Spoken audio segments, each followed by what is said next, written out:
So I'm going to go ahead and kick things off here tonight. Hello, everyone. Welcome to Cincy Source, Foundation Forums for Blindness. I'm Michelle Blaze, Director of Professional Outreach for the Foundation Fighting Blindness, global leader in driving retinal degenerative disease research. We are excited to have all of you here this evening and looking forward to a really unique and interesting array of presentations.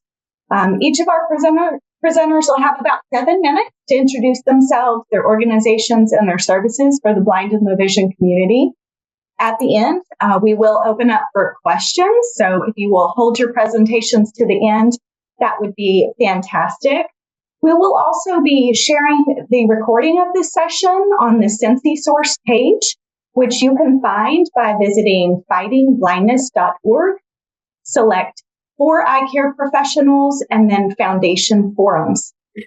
On the Cincy Source page, which is under the Foundation Forums tab, there is a list of all recorded sessions and also all of the professional resources in the Cincinnati area, folks who have come and presented thus far. We appreciate those of you who are joining us for the first time tonight. We do hold the Cincy Source once a quarter virtually. We encourage you to join us each quarter. We encourage you to share Cincy Source with other professionals in your network who may have an interest in joining or participating as a presenter. So if you have an idea of some other folks who may be interested in this forum or interested in showcasing their organization or services, please have them email me or make an email introduction, mglaze@fightingblindness.org. So before we kick off presentations tonight, I would like to introduce our team of founding members, and I'd like to open the floor for our founding members to share anything that may be pertinent to this group on the front side of the presentation. So our founding member team includes Dr. Michael Lyons, Jim Shirk, and Lisa Kim. Group, is there anything you want to share before we kick off the presentations this evening? This is Lisa. I would like to share that Tanya and I worked together for many, many, many years, and I always knew that she was very involved in the blind bowling arena, and that's how she came to graciously agree to be a presenter today. Excellent. Thank you for that. Uh-huh. Anyone else? Yeah, this is Jim Shirk. I'm the Vice President of the local chapter of the Foundation Fighting Blindness. I just want to thank you all for agreeing to participate in this evening's presentations.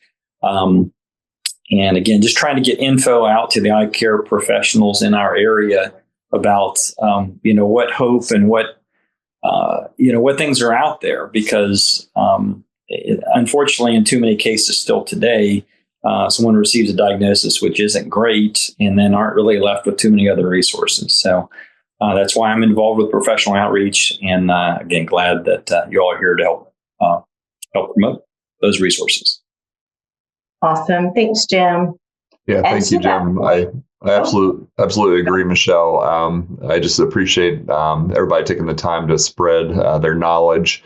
And I think this is a great way to spread the local services of what Cincinnati has to offer for people. So I appreciate it. And to that point, Dr. Mike Lyons is on the call. If anyone needs a low vision specialist, a low vision optometrist, refer over to him at Focal Point or reach out to him to find out what services they have to offer. So we have a wonderful founding member team. I appreciate all of you, and thank you so much for all of your efforts in pulling together this Cincy Source and tonight's presentation. All right, so we're going to go ahead and dive into the presentation. Our first presentation is going to be from Tanya Koo with the Blind Bowling League. Tanya, you want to introduce yourself and tell us a little bit about your services? Yeah, good evening, all. My name is Tanya Koo, and as Lisa had mentioned, she actually hired me for the agency with the state and with opportunities for Ohioans with disabilities. I've been there 16 years now. I work with the Business Enterprise Program. It's been it's been a ride. I found out I was losing my sight when I was 19. I have RP. I was tested, and I do have the RP65 gene. Found out about 3 years ago. Unfortunately, I guess the damage has been too extensive. So at the moment, I'm just still in a holding pattern. But I've been with the Cincinnati Blind Bowling League. It actually started, I think, in 1950, 51, somewhere around there. I've been a member there for 10 years. And prior to that, I used to bowl as a teenager while I was sighted. I think the last time I actually bowled with some vision was when I was 20. That's been 30 plus years now. But I started bowling 10 years ago, and we bowl Saturdays. We're here in Cincinnati. We bowl at Madison Bowl off of Madison Avenue. We bowl Saturday afternoons around 1 o'clock. Never thought I really would get back into it, but it's been fun. We like I said, we meet on Saturdays at 1 o'clock. We bowl 3 games. We try to get out of there by 3:30, but it just depends on if people are there on time. And 4 o'clock's about the latest we're ever there. We're always looking for new members. And people always ask me, how do you do it? How do you do it? Because I've been totally blind now, probably for 24, 25 years. And there is what they call a guide rail. And it's not really to hold on to balance I mean, it doesn't hold you up, put it that way. But what you do want to do is it guides you to the line where you want to throw your ball from. And we've been trying this year. We tried to get a couple new people involved, and we've figured out, I think the best way that we do it is we have someone come and I work with them for the day for 2 or 3 hours and see if they like it, and have them come back and just try a couple of times before we actually get them involved with the league. We have currently 22 members. We have sighted people as well as visually impaired and totally blind people bowling with us. And it's nice because if you have a spouse that is sighted, they can join with you. Each team has 3 people on it, and we have mothers and sons bowling with us. My husband and I bowl together. He has 3 of his brothers and sisters. We have a nephew that bowls with us, a bunch of other people. And like I said, a lot of the times we make sure that at least one sighted person, fully sighted person, is on each team. So that person can help anyone that might need assistance with retrieving the ball or just getting up to the line, letting them know what pins they may have hit. But it's been extremely fun. 2 years in a row, we got to travel to the national tournament. We belong to a national group. And I think it was 2018, the first time I've ever gotten to go there, we went to Las Vegas for a tournament and had a blast.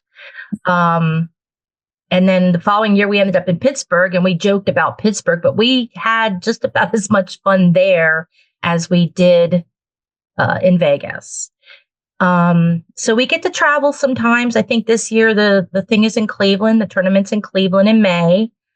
And 2 years ago was here in Cincinnati. Unfortunately, I came back from Florida with COVID, so I did not get to attend. But like I said, we're always looking to extend our family. Everybody there is like a family. Everybody is so helpful and encouraging. At first, a couple people said, they're kind of embarrassed, not too sure. They, feel kind of awkward, but I said, just come and meet us. And next couple of weeks, you'll be bowling with us, whether you do well or not. The whole idea, I think, for us, for the program, is to just get people out and get them some physical activity, get them to socialize, maybe meet some new people, just give them something to do. Doesn't matter how good you bowl or how bad you bowl. It getting out and enjoying being out and doing something new. Our season usually starts in September, the week after Labor Day, and we bowl 30 weekends, 30 weeks in a row. Now, last week, obviously, we didn't bowl because we weren't sure how the roads were some places around here. So we did cancel, and we look for someone that would be willing to commit to bowling the entire season to support a team. Like I said, we had 3 members per team. So we try to get people that if they're going to bowl, we really hope and appreciate if they decide to stick it out throughout the whole year. Currently, I think it's $12 per week to bowl. 9 of that goes to the bowling alley. And I think actually this year it's going to go up to $10 goes to the bowling alley. $2 goes to the league. Pays just little expenditures that we have throughout the year. And then at the end of the year, we do have a banquet and a little ceremony. We go to dinner somewhere or have like a buffet at the bowling alley. Last year, we ended up getting Olive Garden. It actually worked out really well. And it was paid for the $2 that we put in every week from everybody. We were actually able to pay for the entire banquet with that money. So at the end of the year, whatever money's left goes back to the bowlers. And that's pretty much it. Hopefully I didn't go over my 7 minutes. You did great, Tanya. Thank you so much for all of that. Absolutely. That was wonderful. As somebody with RP, I wish we had a blind bowling league where I live. I'm in South Alabama, and I actually love to bowl. Mm-hmm. I figured out how to use my, I have some peripheral vision to locate where I need to land the ball to, make some good scores. I actually got a turkey last time I did you? my son. Yes, my 16-year-old son said, "Mama, you can see." Well, we made a big fuss a couple years ago. We're like, okay, look, it's hard enough for us to get 2 in a row, get alone 3 in a row. So we came up with a blind turkey. I call it a turducken. And if a totally blind person gets 2 strikes in a row, it counts as a turkey for us. So, right. That works. That works. I think mine was luck, but I'll take it. Yeah. Done it a couple of times, but not very often. Right. Well, thank you so much, Tanya. Okay, our next presenter is Dean Williams with self-defense classes for the blind. Dean, are you on the call tonight?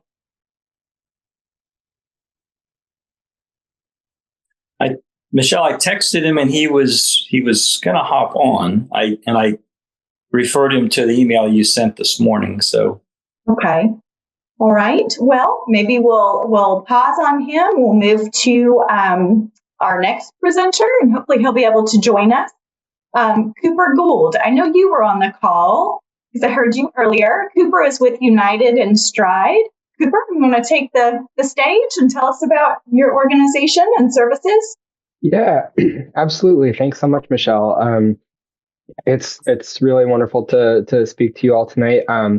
I am with United in Stride, which is a program that's run by the Massachusetts Association for the Blind and Visually Impaired. United in Stride was founded in 2015 by a blind Marine veteran named Richard Hunter, who is also an elite endurance athlete.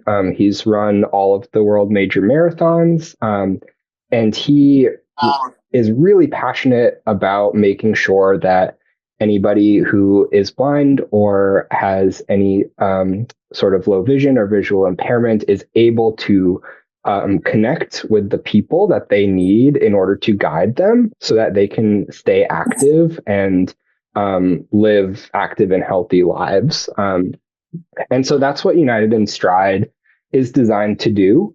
It's an online platform that has members in across the entire United States as well as parts of Canada. And the purpose of the platform is to be able to serve as a database for people to search for sighted guides to guide them in Currently, the activities that we offer connections with are running and walking, but we're actually very excited. We're about to expand the activities that our site kind of offers connections capacity for, to include hiking, tandem cycling, and triathlon as well. And so users can create their own profile, again, completely free to use, and then search by zip code is usually how we recommend that people interact with the database. So you can search for athletes within 5, 10, 20, 50-mile radius of where you live. And everybody in the database who has created a United in Stride profile pops up, and then you can message them directly on the platform to set up a guiding relationship. The platform is exciting because we have athletes who are elite athletes, and we also serve people who, are just looking for a way to go for a walk around their neighborhood, and really, striving to serve everybody who just wants to be active, and is looking for volunteers near them who are willing and able to serve. And it's really cool because guides can also, the search goes both ways. So if a sighted person gets excited about guiding or would like to join, they can do that and then run the search. And they can also reach out to anybody who has blindness or low vision in their area so that they can initiate the guiding relationship as well, which we encourage everybody, every single user, as soon as they sign up for a profile, to run a search of all the people that they might be able to connect with in their area. And we usually recommend that people reach out to 10 people, so that we can make sure that everybody who wants a guide, or who wants to guide, is able to. Yeah, and I know we're waiting until the end for questions, but I look forward to any if people have them. Excellent. It is so important, Cooper, for our community to get out and be active. So it's really nice that United in Stride offers some different options, right? Walking, running, and then, gosh, down the road, even triathlon. I wish I was interested in aspiring to that, but I admittedly am not. The tandem biking, yes. The walking, the running, absolutely. But I encourage everyone on the call to check out United in Stride.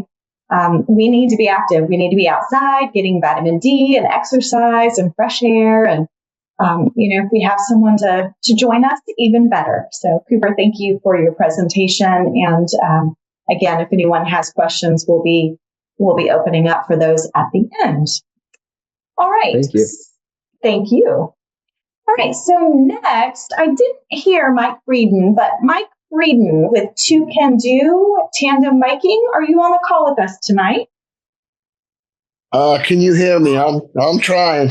Yes, we hear you. Take the stage. Thank you for joining us.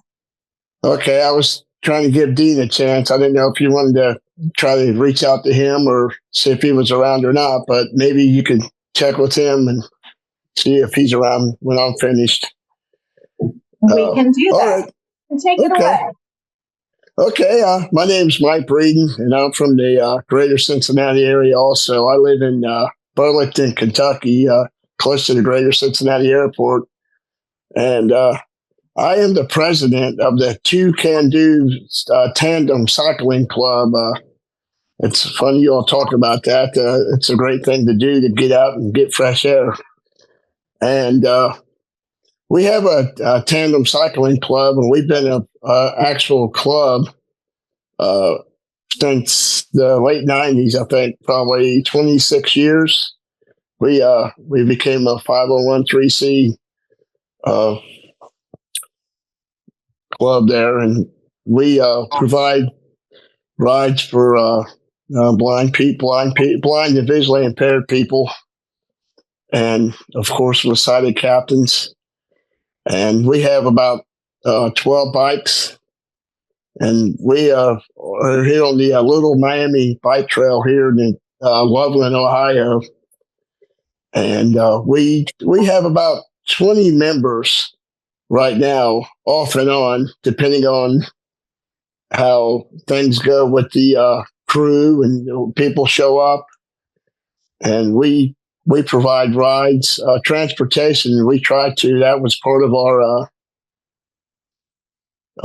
thing that we wanted to do with our captains. If we get captains to ride with our stokers on the back of the bike, the captains on the front, we see if they could provide transportation for the people that we have riding in our club. And we usually ride about from March till September or October, depending on the season here in the greater Cincinnati area. And we usually try to do it for exercise and fresh air, like you all were talking about before. It's good, good to get out. And we have snow on the ground and stuff now. It's really depressing for me because I'm an outdoors person. I like to get out, and I have my own tandem, and I really miss getting out and riding my bike. Getting out and riding with my captain and riding myself. And we also have a couple tandems that are modified for people with balance issues. They're like recumbent bikes that we hook to the back of a tandem, and those are for people with balance issues and stuff, with visual impairments. And we try to provide activities and get those people out for exercise also. And we seem to have trouble getting captains right now, but COVID kind of hit us a little hard. But we're getting back up there. And my main goal is being president. I took over as president about that time, is to keep the club going. So, and we have a website, is 2cando.org. It's TUCANDU.org. It's 2cando.org. It's two cans. I'll give you the people that are visually impaired an idea. It's two cans riding on a tandem bicycle. That's what the logo looks like on the bicycle seats. We have shirts and stuff made up for that. We try to stay uniform. It's pretty cool that the person that came up with that logo is pretty cool, and it kind of fit the name of the club. So, and we usually, when we do ride, we usually get out and ride anywhere from 5 to, we have been known to do 40 miles, but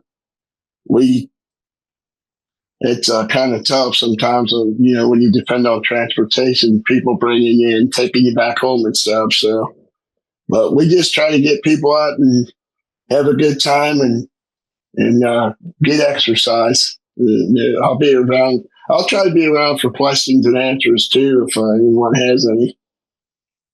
Excellent, Mike. Thank you so much. Tandem biking and cycling is so much fun. I have a bright yellow, it looks like a beach cruiser tandem bike that I try to recruit people to ride with me on, and it makes me feel like a little kid. So right, I have a Santana that I ordered from California about 2 or 3 years ago, and I think I rode about 2,600 miles last year. Wow. And that's not really counting the club ride. The 2Can-Do club rides that I did. That's just rides that my captain rides. That rides with me. So I really enjoy it. I can't get my wife to ride with me. So I have to get a captain.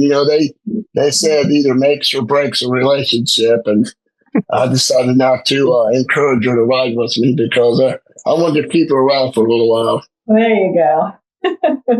Well, hopefully some others on the call can help share the word about 2Can-Do tandem cycling. And perhaps while it's snowing, Mike, you can join Tanya in the Blind Bowling League and do some indoor activities. Yeah, I bowled all my life pretty much, since I was young. And we used to have a pretty good sized bowling league here in the greater Cincinnati area, one in northern Kentucky and Cincinnati. So it's I'm pretty familiar. I know a lot of people that she knows, so I just haven't met her yet. I'm kind of surprised, but the blind community is pretty large, so sometimes you just miss a few people. Thank you all for inviting me. Absolutely. Thank you for joining us. And what a wonderful opportunity for folks to network for different recreational activities. All right. Thanks, Mike. Before we move forward to our next presenter, I just want to double check to see if Dean was able to hop on. Yes, I am. Oh, hi, Dean. All right. Dean, you want to introduce yourself and tell us a little bit about self-defense classes for the blind? Thanks for joining. Thank you. My name is Dean Williams, and I'm the instructor of the self-defense class now, since Chuck Geiger has retired.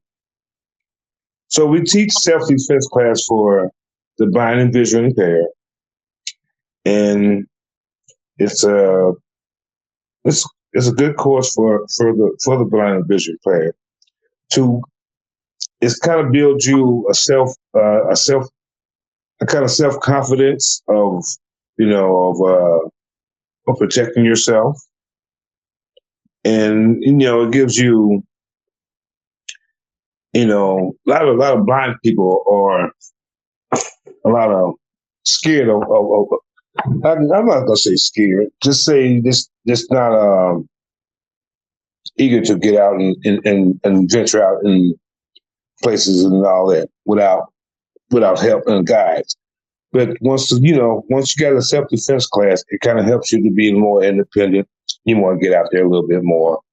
And we teach this self-defense class in the legal legalities of things that you can't and cannot do.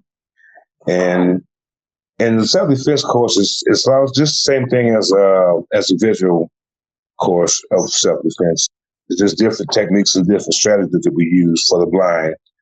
And it's a kind of a good technique for the blind because it's like you would expect the blind person to know to know any type of martial arts or any type of self-defense. So, it's an element of surprise for the blind person too. So it helps a lot in a lot of individuals who seeking,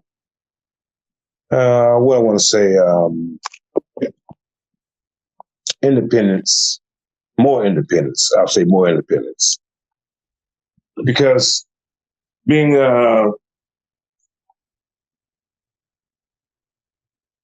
to protect yourself and others around you is a plus for the visual and blind too, especially for the blind, because we're expected to be vulnerable, easy prey.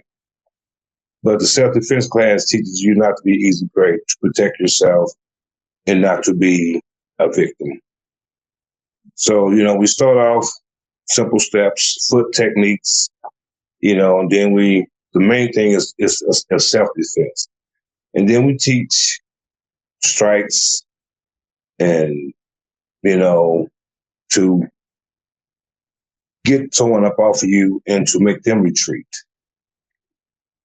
So it's we usually take about like 8 weeks in the beginning, and then we'll take a break, and then we'll take another 8 weeks. So we like to start like in the warm, like in April, and we'll have like an hour and a half session, and it is open for anyone sighted too, not just the blind and vision impaired, but it's open for the sighted too.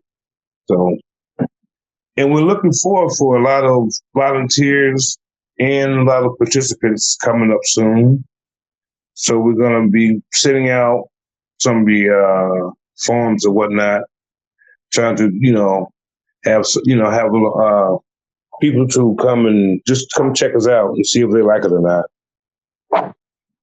So that's about it in a nutshell. Right. Well, Dean, thank you so much. That sounds really interesting. If I was in the area, I would love to check that out. I know that for me, as a female with vision loss, when I'm out and about at night with my white cane, I can sometimes feel very vulnerable. And so I think it would be a good idea to have some self-defense background so that I know how to protect myself. So I think that's a wonderful offering that you're providing to the blind and low vision community in Cincinnati and surrounding areas. So thank you for sharing. And it's for free. Which is even better, right? But okay, well, thank you so much. And now we're going to turn things over to our last presenter for tonight, Kenneth Rudd from Ohio Public Library. Kenneth, are you on the phone or on the line? Yes, I am. Okay, take it away. Hello, everybody. My name is Kenneth Rudd. I work at Ohio Library for the Blind and Print Disabled. We are a free library service for anyone in the state of Ohio that has difficulty reading regular print. So it's not just for blind and visually impaired, but we also serve people who have any kind of impairment that makes it difficult to hold a book or turn a page, or if you have a learning disability, like dyslexia, or just some kind of brain impairment. So it's very easy to qualify. All you have to do is have a doctor certify on our application. It's a short 4-page application that if the doctor certifies that you need the service, that's all we require. And it's completely free. Everything in the service is free. We have about 10,000 people in the state of Ohio who use the service. We are one of about 56 branches or regional libraries around the country in the National Library Service Network. So there's one of us in each state and other territories as well. We have about, like I said, we have 10,000 people that are active users. You start using it from birth to, there was a guy who just passed away. His name was Mike, and he used to call us. He was 107 years old. And Mike would call and he would say, "Hey, this is Mike Zadaraki. Need some books. I'm going to give you the phone to my girlfriend and she'll give you the numbers." And he would just do that regularly. And he passed away probably 2 months ago. So you get to know people because all we do is over the phone and through the mail interactions. We don't expect people to come to us because a lot of them are impaired, and we serve the entire state of Ohio. So we serve Cincinnati, Toledo, everywhere. So we send everything out. It says free matter for the blind on it, so you don't have to pay postage. And everything we send out, you can keep it for as long as you want until you want some more items, and you can send it back to us, and then we'll send you more.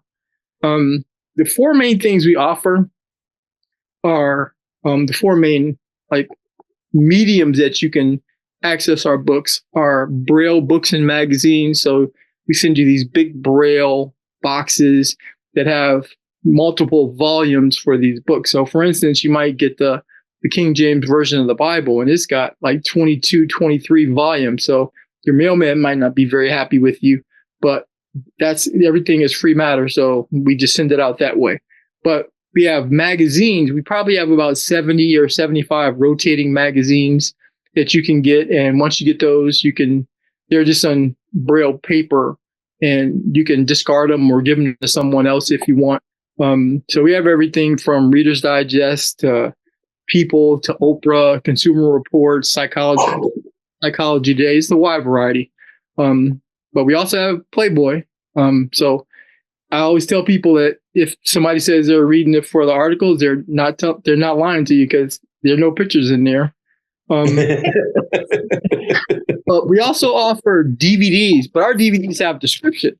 So if you're watching a movie, there is an English audio version where if there's a point in the movie where there's no dialogue, the narrator will come in and describe what's going on. So it'll say like they're walking across the field, it's on a sunny day, tell you how they're dressing, how they're dressed. So they just fill in the gaps. So you could watch it, or someone with low vision can watch it with their family, but that narration will help them keep up. But the main thing we offer are our audio books. and we have a digital player that we send out to you, and it's easy to use. Every button that you press tells you what it does, so you don't have to learn how to use it. You just start pressing buttons, and you're not going to break it. And it just has a 29-hour battery charge. You plug it in the wall, and it charges up, and you can unplug it or you can leave it in there, but it won't always pull a charge until it gets below like 25% of a charge. But these players are really cool. They play books that are digital cartridges. They are basically flash drives. So there's a little storage device on there. Prior to that, we had 4-sided cassettes. I think that ended in 2009 when the digital player came out. And prior to the cassettes, we had these big 33 albums. So the Library for the Blind has been around since about 1932. So it's been around for a while, but a lot of people don't know about it, but it's good to know that it's there if you do need it. Our books that we send out, each cartridge is a 4 gigabyte cartridge, and it can hold up to 24 titles. And each person can have 3 cartridges at one time. So you can have 72 books in your possession at one time. So people are usually not complaining about not getting enough books because they have a lot of stuff. You can order books by subject. You can order, your favorite authors. You can order, however you want to do it. You can just call us up and order stuff, or you can have somebody who can see a list that you want to give them, have them call us, and we can get stuff out to them, get stuff out to you. It's pretty easy. And in the next couple of months, we actually have a new player coming out, and it's very similar to the old player, but the difference is it's going to have Wi-Fi capabilities. So you won't have to be in an area where there's Wi-Fi. You can connect to the internet and download books directly to that player. So we wouldn't need to send you physical books. You can actually go to our site where you can download the books, and you can download up to 100 books per month. And once you download them, you can keep them for as long as you want. But then we'll also have the option to just push books directly to you. So if it's time for you to get books and we want to send you something, we'll look at your preferences, and the computer can do this too. It'll just push like 24 books directly to your player. So you don't have to do anything but just turn it on and they'll be there. So in addition to that new player coming out in the next couple of months, we also have a Braille e-reader, which is a little small refreshable Braille display where you can download the Braille books to this display and read them on, like, there are 20 Braille cells, and you can just read them and keep going back and forth on that. So you can get that too. So you can use all of our mediums at the same time or just one, or you can just say, I want to download books to my smartphone or a tablet. So you don't have to get a player. You don't have to get books into you. You can just go to a website we have called Bard and download books on your iPhone or your Galaxy device. And I do that all the time. So you can, like I said, you can do 100 books per month. And once they start to come off after 30 days, then you can add more books to it. And you'd be surprised. There are a lot of people who bump up against that limit, and they'll call and say, I can't get any more books, but they didn't realize they were downloading so much. But it's a great service. We're located at Cleveland Public Library in Cleveland, but there used to be a regional library in in Cincinnati, though. They closed in 2009. They had like the lower 33 counties, and we had the upper 55, but they went out of business. So we absorbed all of their patrons. So now we serve the entire state. So if anyone ever is interested in joining the service, like I said, it's completely free. If you lose the player, we just mark it lost and send you another one. If you lose books, same thing. Like I said, there's no fines, no penalties. So if you try it, you don't like it, just cancel it, and you can just send the player back, and that's it. But our phone number, if anyone ever is curious, still know more about the service, it's 800-362-1262. So 800-362-1262. So if you know anybody that might be visually impaired or you want to recommend it, please do. You can sign up as an individual, or you can sign up in an institution. So if it's a a nursing home or a school, they can actually sign up and get some players and distribute them to people as they need them. Or if you sign up as an individual, you'll have your own player and we send the books directly to you so you control it. So thanks for having me. Look forward to answering any questions. Excellent, Kenneth. Thank you so much. Another way to stay active, keeping your brain active while getting lost in books. And it sounds like there's a wide array of choices. This has been so fun to me. I have loved hearing about all the services and activities and groups that are available in Cincinnati and Ohio as a state. It sounds like snow, rain, or shine, you can stay active in that area. So we want to now open up for questions. If anyone has questions for any of our presenters, please go ahead and speak up. And presenters, if you have questions of each other, please feel free to do so as well. Floor is open. This is Jim Shirk. I just wanted to make a comment really about the board book and magazine system, which I've been using, I think, since I couldn't read any longer. I have ORP as well. And Ken, I mean, it's incredible. I think when we were talking, I was asking like how many titles, and I would tell people about Bard and say like, well, there must be 70 or 80,000 book titles. And you said it could be like 300 or 350,000 now. Yeah, we have access to a lot. Plus, there are multiple languages as well. So, it's to search for a book. I mean, it's rare now that I search for something and I can't find it. And it's awesome. I couldn't speak more highly of it. Great, thank you. And Kenneth, this is Gina. I work with the Independent Living Older Blind program of OOD opportunities for Ohioans with disabilities. First, I just want you to know I receive a number of compliments. It's on our intake form that we ask individuals, are you signed up with the quote unquote talking book program? And the people who already are so complimentary, they love the service. So I wanted to pass that along. Thank you. For individuals who are not signed up for it, and when I discuss them having a player, because many of the individuals I work with do not understand downloading or et cetera. So when I discuss having a player, the number one question I get, and I'm sorry if I missed this, how long can they keep the tapes that are sent to them? Well, but there's no deadline, but what we do is, like I said, we send you 3 cartridges, but each cartridge can hold up to 24 titles. So you have the 3 cartridges. If you send back 2, the computer will send you 2 to get you back up to that 3 level. So it's up to you. So there's no deadline. If you can keep them for 2 years, we're not going to call you and say they're overdue. It's just when you want some more. Okay, thank you. Thank you. I'm sorry I missed that when you were speaking.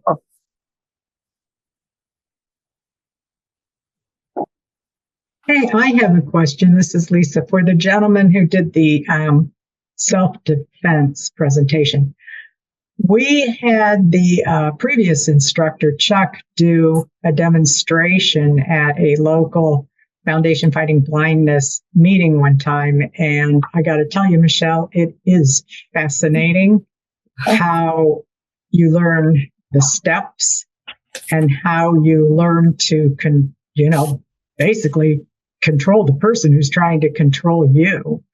It was a very good presentation. But I'm wondering, where does this training take place now?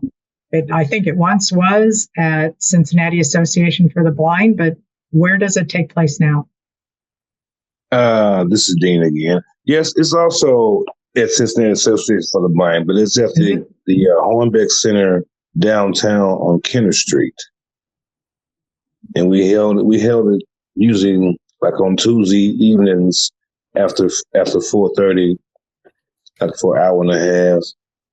And we will have a demonstration coming up here soon. So I will put the word out to, for people to, excuse me, to be able to come and, check out a demonstration and see if you want to join or not.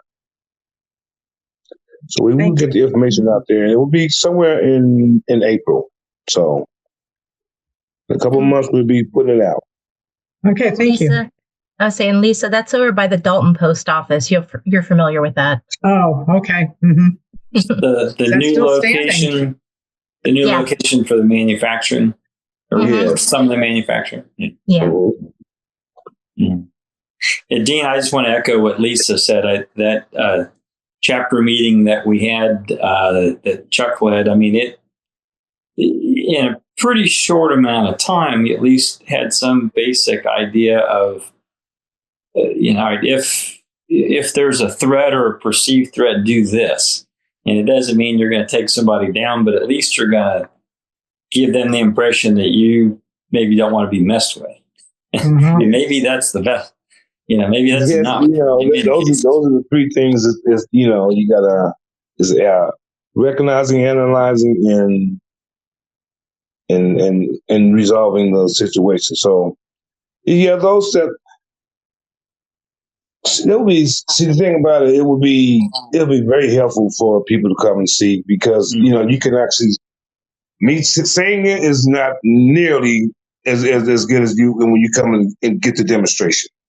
Sure. Because when you actually feel it and doing it yourself, then you're like, wow, this is something I can do, and it's something that's going to be helpful. So I will definitely get the word out there when we're going to have it, and so so everyone can come and join and just check it out, just to see the demonstrations and whatnot.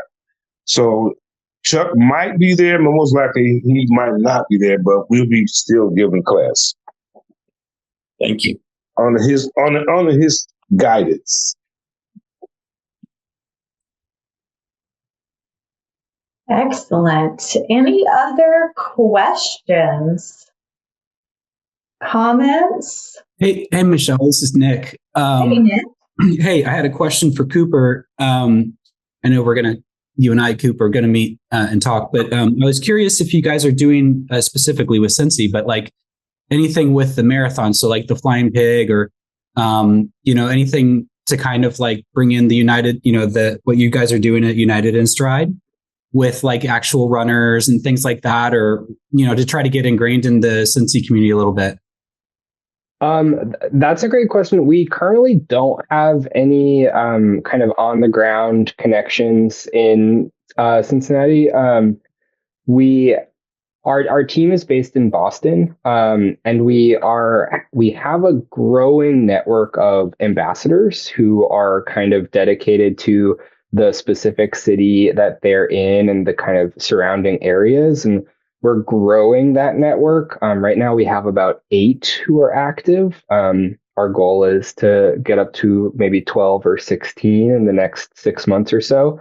But that's definitely something that we are still really working on, is getting more kind of boots on the ground support in various kind of centers where we have a need for more support, because we are almost entirely remote as a staff, and the staff is actually only there's 3 of us, and everything else is volunteer. So if somebody was in the Cincinnati area and they knew a runner who always does like Flying Pig Marathon and they're amazing, and maybe they want to say, hey, you could be an ambassador for this and bring this into our community locally, like how would they do that? Or what's an ambassador? What's that look like? Absolutely. So yeah, ambassadors are they're trained by our founder, Richard Hunter, who is himself an ambassador and volunteers about 20 hours about 20 hours a week, actually. So he does really incredible work, and it's kind of responding to kind of unique user requests. Also, being present at local events. So like that would be something that, like, if an ambassador wanted to table at the Flying Pig Marathon, that would be absolutely something that we would do. And also just getting in touch with members, making sure that our database is really active. There's no worse feeling than running a search and reaching out to people and then finding that nobody responds. And so that's kind of what the ambassadors are really primarily doing right now. So we're absolutely looking for people who are active in communities already, both running centered communities as well as blind and low vision communities, because we're finding that there's a lot of overlap, but we definitely need to be kind of targeting both of those worlds independently as well. Cool. Thank you. Yeah, thank you. Excellent questions. Thank you, Nick. All right. Well, we are coming up on the end of our Cincy Source meeting. I want to just allow, if our founding members have any final words, please hop on. Otherwise, I'm going to close us out here. Well, I have one more thing to say. I want to leave my phone number for those who get in touch with me. The number is 513-227-2031. That's Dean Williams. Thank you, Dean. And for all of our presenters, I obviously have your names and email addresses, but if there is any other contact information that you would like us to include on our Cincy Source page, please email that to me, mglaze@fightingblindness.org. Again, this session was recorded and will be posted on the Cincy Source page, along with a list of professional resources and our founding members. The Cincy Source link is in the calendar invite towards the bottom, and you can also locate it on the Foundation Fighting Blindness website, which is fightingblindness.org. On behalf of all of us at the Foundation Fighting Blindness, we appreciate all of you. Thank you to our founding members, thank you to our presenters, and thank you to all that joined. Just a reminder that the Foundation Fighting Blindness drives research to find treatments and cures for blinding retinal diseases like retinitis pigmentosa, Stargardt disease, Usher syndrome, and dry age-related macular degeneration, amongst others. There are a multitude of clinical trials underway and several different therapeutic modalities. So if you want to learn more about research, you can visit our website or reach out to me directly or Jim or Lisa or Dr. Lyons. We hope that you'll join us for our next Cincy Source, which will be in April, date to be determined. And we also encourage you to join one of our local chapters in Ohio. We have a chapter in Cincinnati, Cleveland, and Columbus. So if you'd like more information about that, we'd be happy to share that with you as well. With that, I want to say thanks again, everyone. Have a wonderful evening, and we'll see you next time. Good night. Thank you. Thanks all. Thanks, Michelle. Thanks, Thanks, everybody. Bye-bye. Bye-bye.